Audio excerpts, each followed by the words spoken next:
বাবা, তুমি যে সিদ্ধান্ত জানার জন্য আমাকে চিঠি লিখে পাঠিয়েছিলে তার উত্তর আমি এখন দিচ্ছি।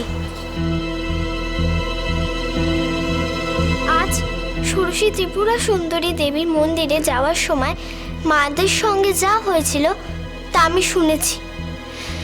মেজখুড়ো মশাই আমার মা, ছোট খুড়িমা আর রাজ পরিবারের মেয়েদের প্রাণ ও সম্মান রক্ষা করেছেন।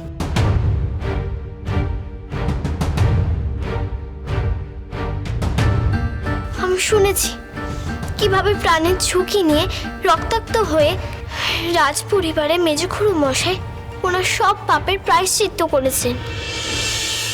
আজকে উনি না থাকলে আমার মায়ের সঙ্গে রাজ পরিবারের মেয়েদের সঙ্গে যে কি হতো কে জানে। ভাগ্যিস মেজখুড়ো মশাই সত্যিকারের একজন আপনজনের মতো মাদের পাশে ছিলেন। এই উপকারের জন্য অতীতের সব অপকর্মকে তো ক্ষমা করে দেওয়াই যায়। আমি অন্তত ওনাকে ক্ষমা করে দিয়েছি বাবা।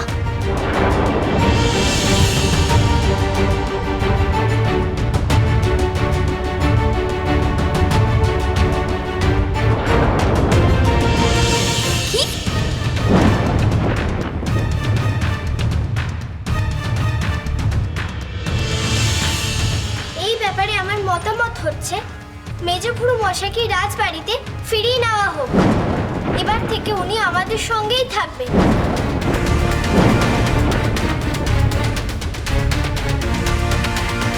আমাদের সকলের চোখের সামনে থাকবেন, যাতে উনি কতটা অনুতপ্ত আর কতটা নিজেকে বদলালেন আমরা সবাই স্বচক্ষে দেখতে পাই।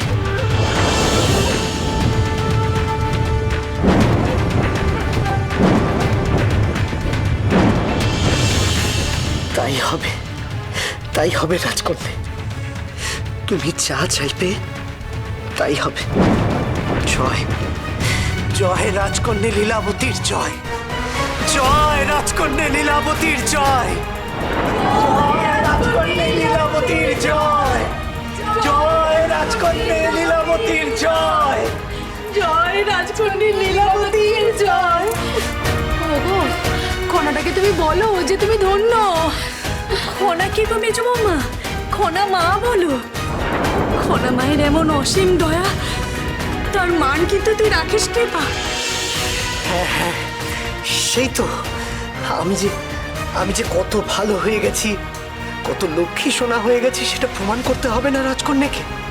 আমি ঠিক প্রমাণ করব। জয় জয় রাজকন্যা লীলাবতীর জয়, জয় রাজকন্যা লীলাবতীর জয়। খনার কাহিনী সোম থেকে শনি সন্ধ্যে 7:30টায় আকাশ আট ও প্ল্যাটফর্ম 8-এ।